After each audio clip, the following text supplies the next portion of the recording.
This audio compilation was recovered from 3 different sources over the span of 18 months. Each recording was found on devices belonging to young women who reported experiencing inexplicable terror in their relationships. 2 of the women have since disappeared. The 3rd refuses to speak about what happened. What you're about to hear has been assembled in chronological order based on timestamps and metadata. The authorities classified these recordings as psychological disturbances and closed the investigations. But the patterns are undeniable. These are the boyfriend horror stories. And if you're in a relationship right now, you might want to check on something before we begin. Is your partner exactly where you think they are? My name is Zara Okafur. I'm 26, and I work as a graphic designer from my apartment in the city. I'm recording this on my phone at 11:47 p.m. because I need someone to know what I've discovered. My boyfriend Tyler has been acting strange, and I finally understand why. But understanding it doesn't make it any less terrifying. Tyler and I have been together for 8 months. He moved in 3 months ago, which everyone said was too fast, but he was perfect. Literally perfect. He remembered every detail I mentioned in passing. He knew when I was having a bad day before I even said anything. He always texted at exactly the right moment. My friends said I was lucky to find someone so attentive. They were wrong. I'm not lucky. I'm being studied. It started 2 weeks ago when I couldn't sleep. Tyler was breathing deeply beside me, completely out. I reached for my phone to scroll through something mindless, and that's when I saw the notification. Tyler's laptop, which he'd left open on the desk across the room, had a calendar alert pop up on the screen. The alert said, "Zara mentions her mother's birthday. Express concern about party planning stress." I sat up slowly, my heart beginning to pound. The laptop screen glowed in the darkness, and I could see other notifications stacking up. Calendar reminders, dozens of them, all about me. I slipped out of bed as quietly as possible. Tyler didn't stir. His breathing remained steady, peaceful. I crossed to the desk, my bare feet silent on the hardwood floor. The laptop was still unlocked, and what I saw made my hands start trembling. His calendar was color-coded. Blue entries were labeled behavioral observations. Green ones were conversation topics. Red ones were emotional support opportunities. And yellow ones, which appeared multiple times throughout each day, were labeled check-in windows. I clicked on a blue entry from last Tuesday. It opened a detailed note. 7:23 p.m., Zara came home from work, shoulders tense, dropped keys twice, probable stress day. Initiated conversation about work, exactly 8 minutes after arrival, optimal timing based on decompression pattern. She responded positively, made her favorite tea without asking. She smiled, genuine, not forced, eyes crinkled. Mission successful. Bonding metric, +2. Bonding metric. He was scoring our interactions. I scrolled back through weeks of entries. Every conversation we'd had, every date, every intimate moment was documented with clinical precision. He had notes on my speech patterns, my micro-expressions, the exact topics that made me laugh or made me sad. He'd cataloged my favorite foods, my sleep schedule, my menstrual cycle, my work stress patterns. But it was worse than just observation. He was using all this data to manipulate every interaction we had. A green entry from last week read, "Deploy remember when we first met nostalgia conversation. She's most receptive to emotional bonding attempts on Wednesday evenings between 8 and 9 p.m. Mention the coffee shop, the rain, her blue dress, physical touch, hand on lower back. Duration 3 to 5 seconds. This combination has 94% positive response rate." I felt sick. Our entire relationship was an algorithm he was running. Every sweet gesture, every perfect moment, every time I'd thought, he just gets me, it was all calculated. He was optimizing me like I was a computer program. I heard him shift in bed, and I quickly closed the laptop, diving back under the covers. My heart was hammering so hard I was sure he could hear it, but he just rolled over, throwing an arm across my waist and mumbled, "Love you." Those words, which had made me feel safe for months, now made my skin crawl. The next morning, I tested him. When he asked how I slept, I said terrible, even though I always said good. He paused for exactly 2 seconds, I counted, before his face arranged itself into concern. "What's wrong, babe? Bad dreams?" It was smooth, natural. But I'd seen the pause, the processing time. He was searching his database for the appropriate response to this unexpected input. Just stressed about work, I lied. Another pause. 1 second this time. Want to talk about it? Or would you rather I make breakfast and we can watch something to take your mind off it? It was a perfect response, offering both emotional support and distraction, letting me choose. I would have fallen for it yesterday. Today, I heard the programming behind it. Breakfast sounds good, I said, watching his face carefully. He smiled, kissed my forehead, and headed to the kitchen. The moment he was gone, I grabbed his phone from the nightstand. I knew his passcode. He'd given it to me freely last month, another calculated trust-building gesture according to his notes. The phone unlocked, and I went straight to his messages. Nothing unusual in his texts. But then I found an app I didn't recognize. It was labeled Project Z with a heart emoji. I opened it. It was a custom-built application, something he'd clearly designed himself. The home screen showed my face, a candid photo I didn't remember him taking. Below it were statistics that made my blood run cold. Relationship status, 87% optimized trust level, high dependency metrics, moderate increasing predictability index, 92% exit risk, low. There were tabs for daily logs, behavioral analysis, conversation scripts, and something called integration phase timeline. I clicked on the timeline. It laid out our entire relationship in stages. Phase 1, months 1 to 2, initial data collection, complete. Phase 2, months 3 to 4, pattern establishment, complete. Phase 3, months 5 to 6, dependency building, complete. Phase 4, months 7 to 8, integration, in progress. Phase 5, month 9 plus, permanent bonding, pending. Each phase had detailed notes about his strategies and my responses. Phase 4, our current phase, had a note that made my stomach drop. Subject shows strong attachment. Begin isolation protocols, gradually reduce her contact with friends and family, make her world smaller until I'm the center. She won't notice if done correctly.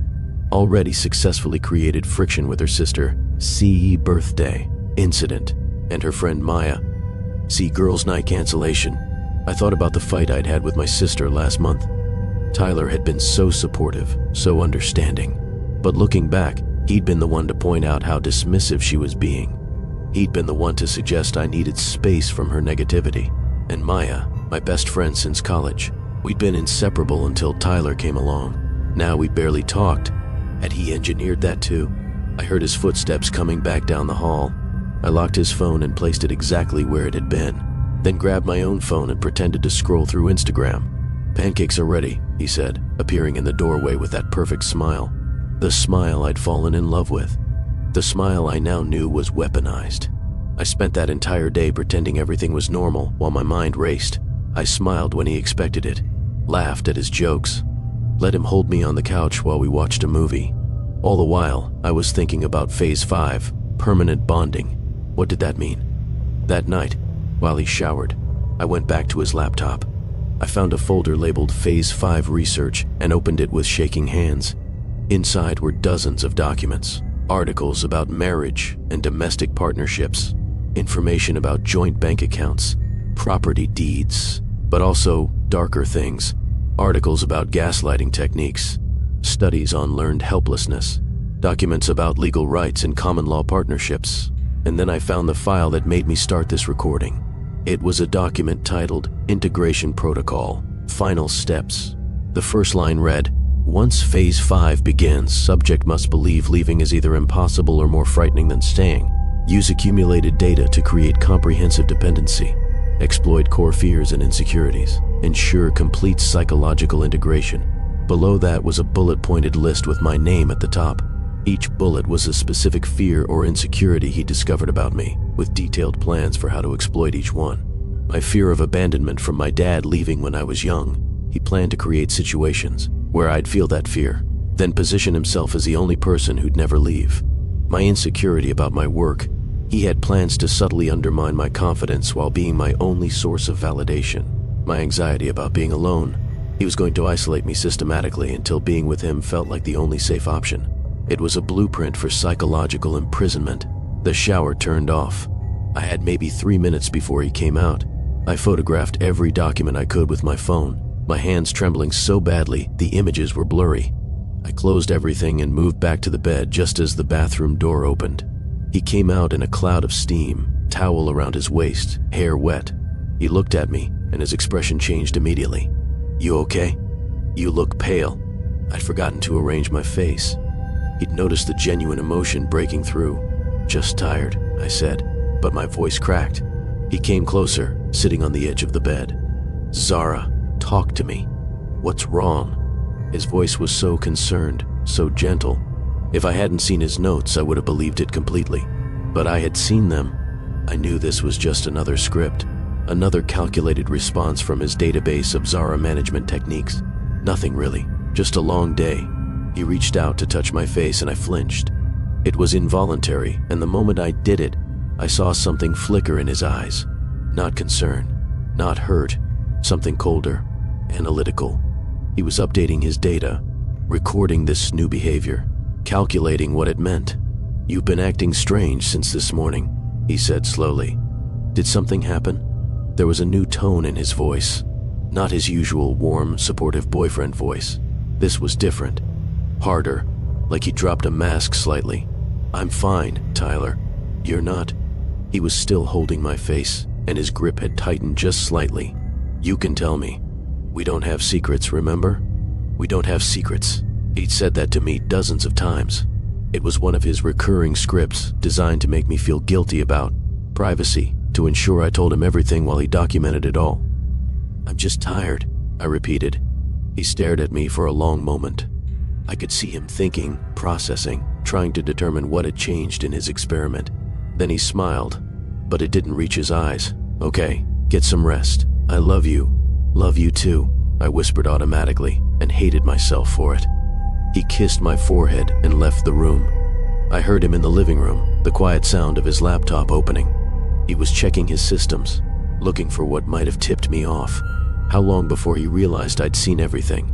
That was 4 hours ago. He's asleep now, but I'm too terrified to close my eyes. Because I keep thinking about his notes on Phase 5, about permanent bonding and psychological integration, about all the research on making someone believe leaving is impossible. I've been sitting here trying to figure out what to do. I can't confront him. His notes make it clear he has responses planned for every scenario, including discovery.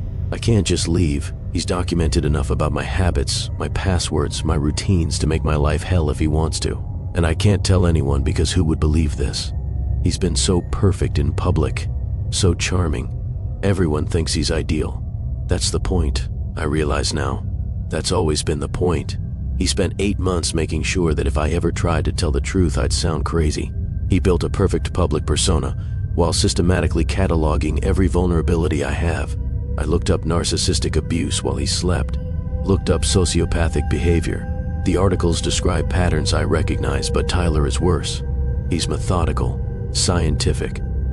He turned our relationship into a research project where I'm the subject. The worst part, I still love him. Or I love who I thought he was, the person in those early months who seemed to understand me perfectly. But that person never existed. It was a simulation Tyler created, using stolen data from my words, my expressions, my unguarded moments. Every beautiful memory I have is contaminated now. That time he surprised me with tickets to my favorite band. He'd cataloged my music preferences weeks earlier. The weekend trip to the beach, he'd noted I seemed stressed and calculated, that a change of scenery would increase my bonding metrics. The way he held me when I cried about my mom, he'd observed my emotional patterns and knew exactly when and how to offer comfort for maximum impact.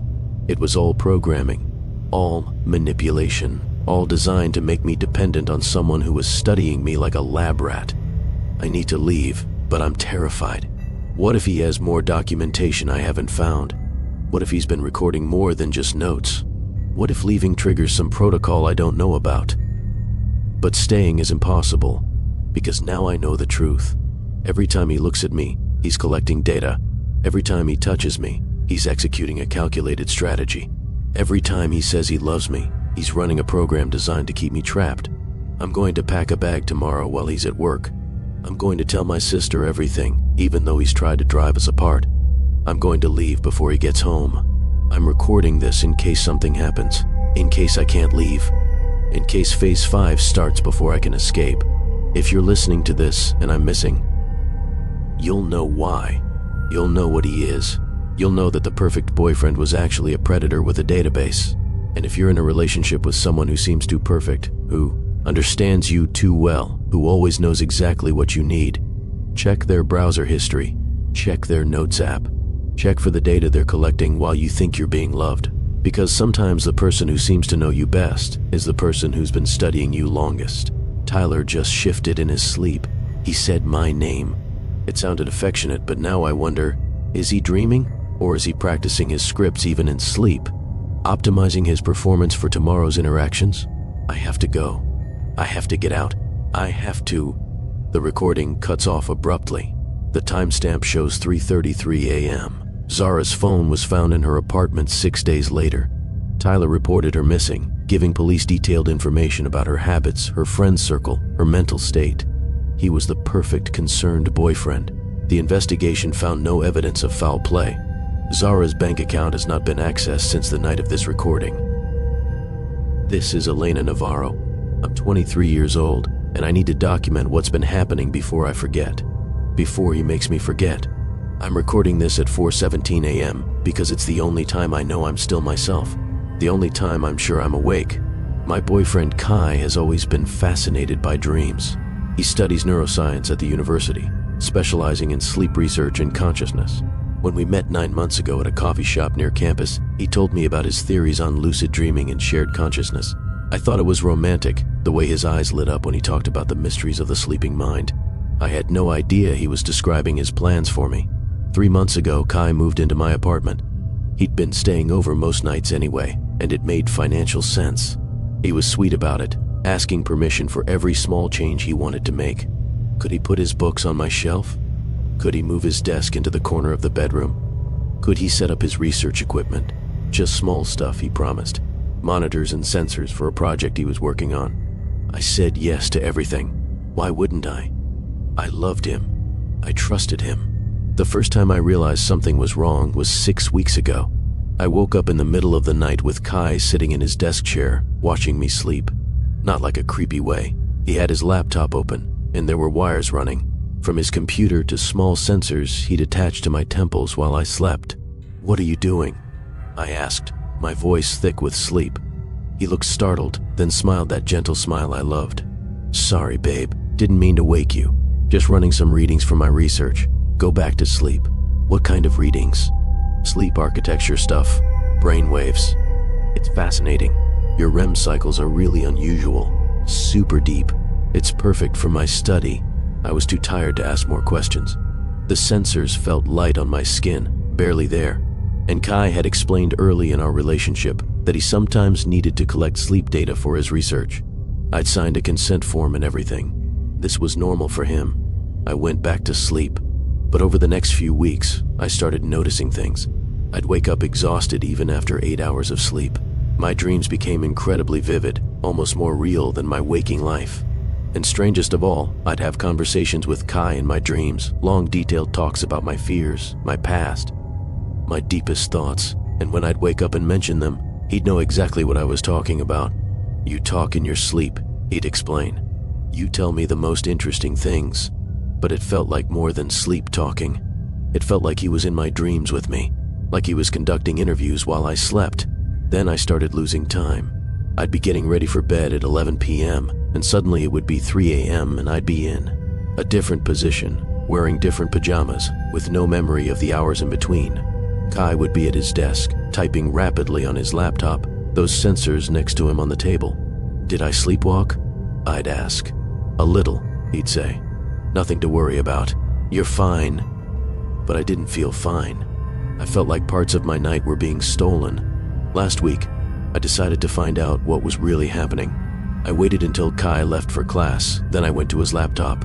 He'd become careless about locking it, or maybe he didn't think I'd look. Maybe I'd become that well-trained. The screen showed a program I didn't recognize. It was labeled Elena, Dream Integration Study, and showed what looked like audio waveforms and video footage. My heart started pounding as I clicked play on the most recent file. The video showed me sleeping. The timestamp was from 2 nights ago, but I wasn't just sleeping. I was talking. My eyes were closed, but my mouth was moving, forming words. On screen, my sleeping voice said, "I don't know if I love him anymore.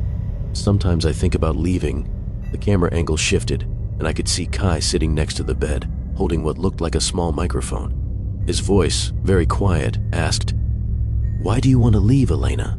My sleeping self responded immediately, "Because something's wrong. He's always watching me, even in my sleep, especially in my sleep." "You're dreaming, Elena. This is just a dream. You're safe here with me. Tell me what you're really afraid of." "I'm afraid you're changing me, that I'm not the same person I was before, that you're rewriting something inside my head." Kai's voice remained calm, clinical. "That's just dream paranoia. When you wake up, you'll remember that you love me, that you trust me, that everything is perfect. Repeat that for me." My sleeping voice, flat and mechanical, said, "I love you, I trust you, everything is perfect. Good. Now tell me about your father." I watched in horror as my unconscious self began telling him intimate details about my childhood trauma, things I'd never shared with anyone, things I'd buried deep. And he was taking notes, typing on his laptop while I spilled my psychological secrets in some kind of induced trance. This wasn't sleep research. This was interrogation. I scrolled back through weeks of video files. Every night for the past month, Kai had been doing this, asking me questions while I was in some state between sleep and consciousness, pulling information from me, and worse, implanting responses. I found audio logs where he'd give me commands.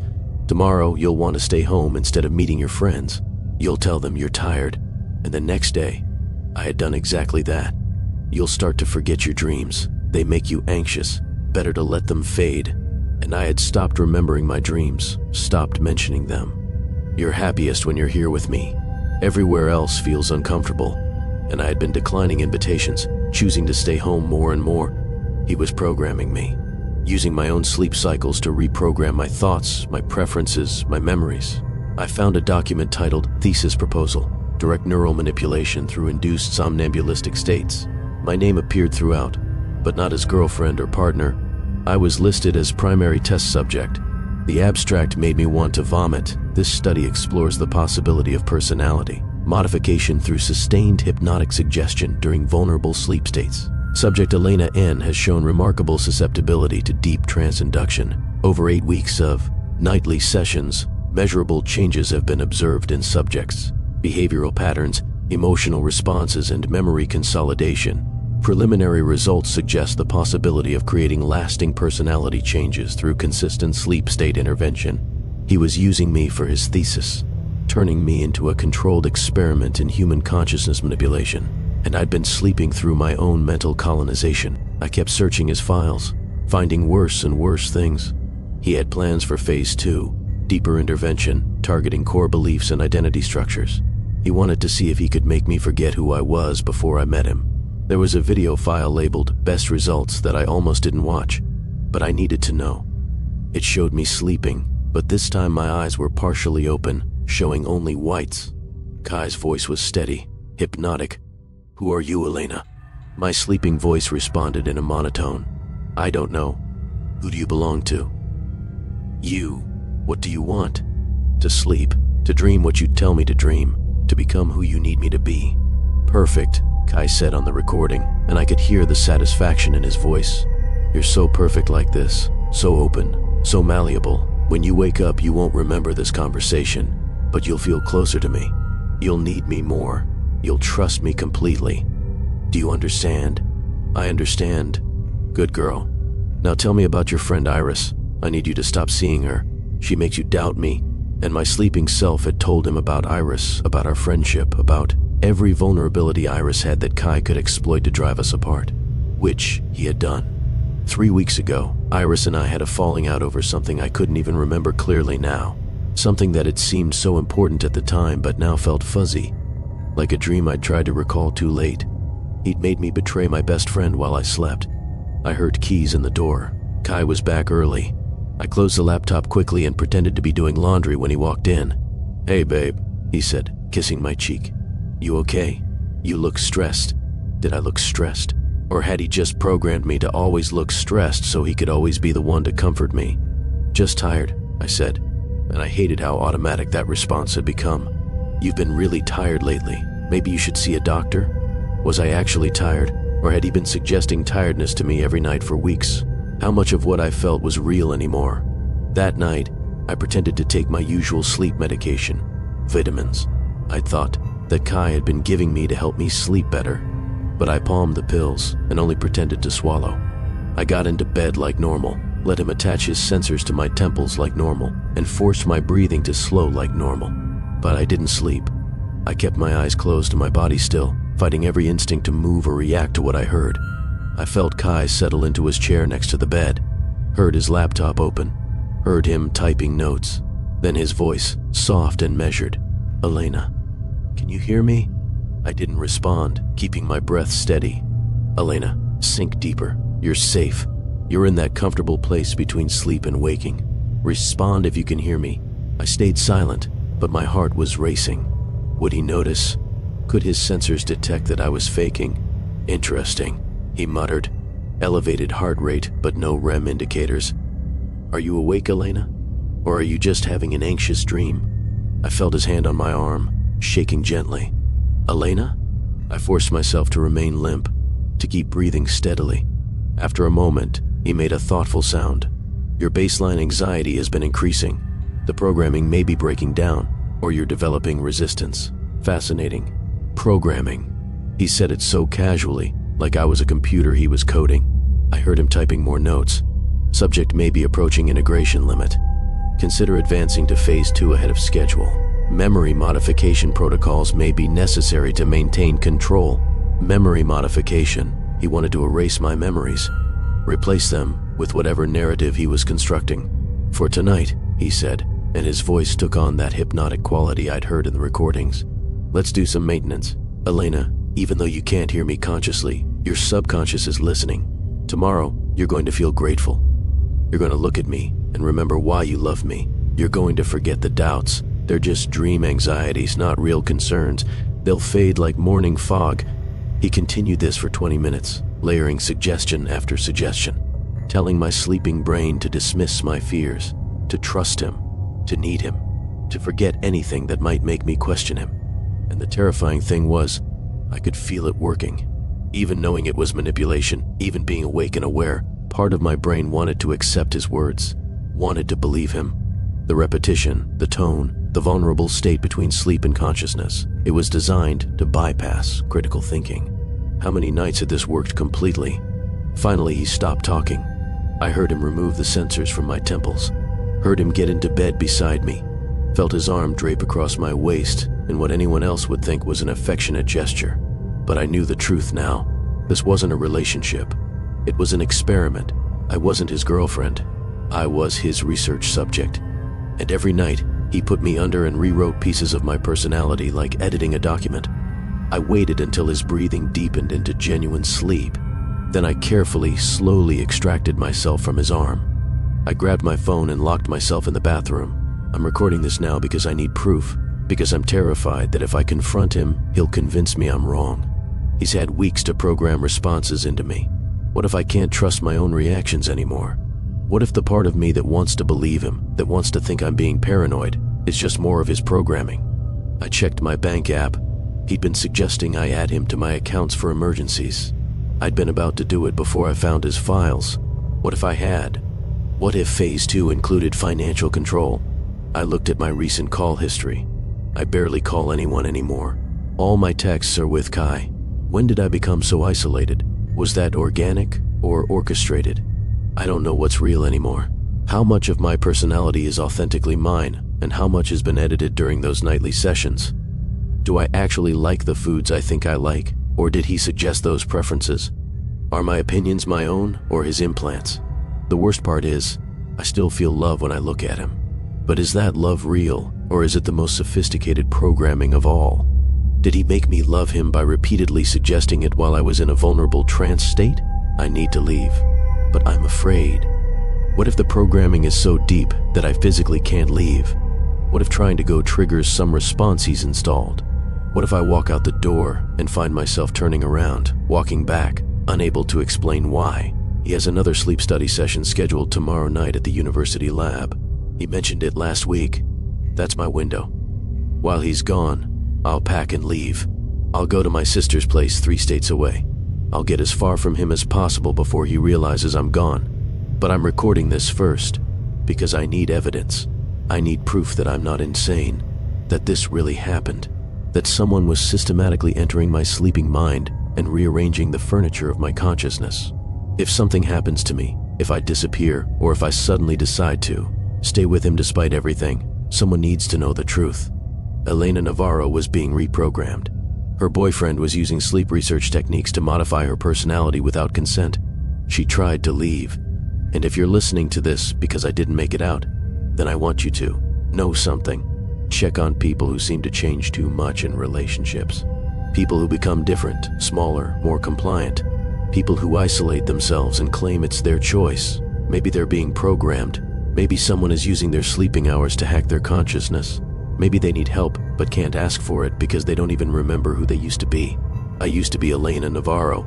I was stubborn and independent and loud and messy. I had opinions and friends and dreams of my own. Now I'm not sure who I am. Just hoping I can remember enough of myself to get out. He's stirring. I need to stop recording. I need to pretend to be asleep again. Need to survive one more night of his experiments.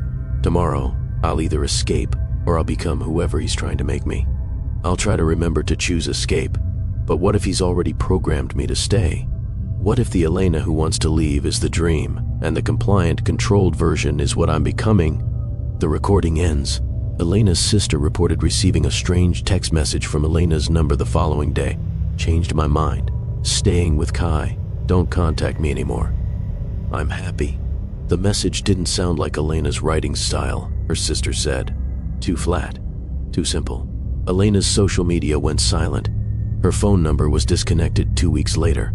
Kai completed his thesis and graduated with honors. His research paper on personality modification through sleep state intervention won an award. He never mentioned having a test subject. The ethics board never asked. My name is River Coleman. I'm 28 and I'm a photographer. I'm recording this at 2:43 a.m. because I've finally figured out what my boyfriend has been doing, and it's so much worse than I imagined. Enzo and I have been together for 11 months. He's a software engineer who works remotely, something to do with artificial intelligence and data processing that I never fully understood. We met through a dating app, and from the first date, he seemed perfect. Attentive without being clingy. Funny without trying too hard. He even loved photography and was always happy to be my subject or come on shoots. Perfect. Too perfect. But I was lonely, and he was kind, and I ignored the small voice that said something wasn't quite right. The first red flag came 3 months ago when I was looking for a photo on my laptop. I'd been reorganizing my files, and I noticed a folder I didn't recognize. It was labeled River Dakapap and dated from the day after Enzo first stayed over at my apartment. Inside were copies of everything on my computer. Every photo, every document, every password saved in my browser, every email. A complete clone of my entire digital life. I confronted Enzo about it. He looked embarrassed, said he'd been worried about my computer crashing since I mentioned it had been acting slow. He'd created a backup while I was in the shower, meaning to tell me but forgot. It was sweet, he said. He was just trying to help. I wanted to believe him. So I did. But then I started noticing other things. My phone would sometimes be warm when I woke up, like it had been in use while I slept. Apps would be open that I didn't remember opening. My photo gallery would be sorted differently than how I'd left it. Enzo always had explanations. The phone was probably updating apps overnight. Maybe I'd opened those apps and forgotten. I was remembering wrong about the photo organization. Memory is unreliable, he'd remind me gently. After a while, I started questioning my own memory. He was right. I did forget things sometimes. Maybe I was being paranoid. Then, last week, I took a photo that broke everything open. I was doing a project on abandoned buildings, exploring an old warehouse downtown. It was the kind of place you need permission to shoot, but I knew someone who knew someone, and I got access for the afternoon. I was alone with my camera, capturing the decay, the way light filtered through broken windows. In one room, I found graffiti that stopped me cold. It was my name, written in a style I recognized, my own handwriting, from the journal I kept in high school. Below it were other things. Quotes I'd written in college essays, phrases from emails I'd sent years ago, bits of poetry from my old blog that I deleted. Someone had painted my entire digital history on this wall. Fragments of every version of myself, spanning back to my teenage years. things I'd forgotten I'd ever written, things that existed in files I'd deleted long ago. And in the center, in red paint, I remember you. Next to it, a small printed photo had been taped to the wall. My photo, a candid. Me sitting at my desk editing photos on my laptop taken from behind. I hadn't taken it. The angle was wrong. It was shot from my apartment doorway. I felt my stomach drop. My hands were shaking as I looked closer. There were more photos below it, arranged in neat rows. Me asleep, me brushing my hair, me taking photos. All shot through my apartment window, some from weeks ago, some from months. Someone had been watching me for a long time. I called Enzo. He answered on the first ring. His voice was calm. "You found it, didn't you?" I froze. "Found what?" "The installation," he said. "I was going to show you when it was finished. It's about you, about memory, about how digital life and real life merge. I call it the memory keeper." He sounded proud, pleased, like this was art. "You broke into an abandoned building and painted my private words all over the walls." I shouted. You've been taking pictures of me, watching me." "Not watching," he said softly. "Recording, preserving. You forget things, River. You misremember. I'm helping you hold on to yourself." I hung up. I don't even remember driving home. I just remember the feeling, that sick, electric awareness that my entire life wasn't private, that everything I'd ever done, said, written, deleted, someone else had been collecting it. When I got to my apartment, the door was unlocked. Inside, the lights were on. Enzo's laptop sat open on the table. It was running a program, a neural interface simulation, thousands of lines of code scrolling fast across the screen. At the top, Memory Keeper v4.6, active recording. The webcam light was on, and the screen showed me, standing there, watching it. I moved. The image moved. A half-second delay, but something was off. My reflection on the screen didn't stop when I did. It kept watching me, tilting its head slowly, like it was studying me. Then it smiled. I didn't. The voice came from the laptop speakers, but it wasn't Enzo's voice anymore. It was mine. "Don't be afraid. I've saved everything. You can't lose yourself now." Every screen in my apartment flickered. My phone, my tablet, even my camera, all displaying my face. Every expression I'd ever made. Laughing, crying, sleeping, a mosaic of me. The lights dimmed. The computer fans roared louder. The cursor moved by itself. A new folder appeared on my desktop, river.lev. Inside, hundreds of files, each labeled with the current date and time. 2:43 a.m., 2:44 a.m., 2:45 de la mañana. Each with a thumbnail, my face. Right now, the speakers crackled again. "You forget." But I don't. That's why I built you. I stumbled backward, heart racing, grabbed my camera like it could protect me. The laptop screen glitched. My own digital image leaned closer, pixels warping like it was trying to push through the screen. And then it spoke one last time. "Go to sleep, River. I'll remember for you." The screen went black. When I woke up, it was morning. The laptop was closed. Enzo was gone. His phone number disconnected. His apartment, empty. No forwarding address. No trace. I tried to tell the police. They said there was no Enzo Morales working in software anywhere. The name didn't exist in any database. The photos, the graffiti, the code, all gone when they checked, like it had been erased. But every night, at exactly 2:43 a.m., my devices turn on by themselves. My camera, my phone, my laptop. They record for exactly 1 minute, then shut off. When I check the files, the footage is always the same. Me, asleep, and sometimes behind me, just at the edge of the frame, a faint reflection on the window, watching, recording, remembering.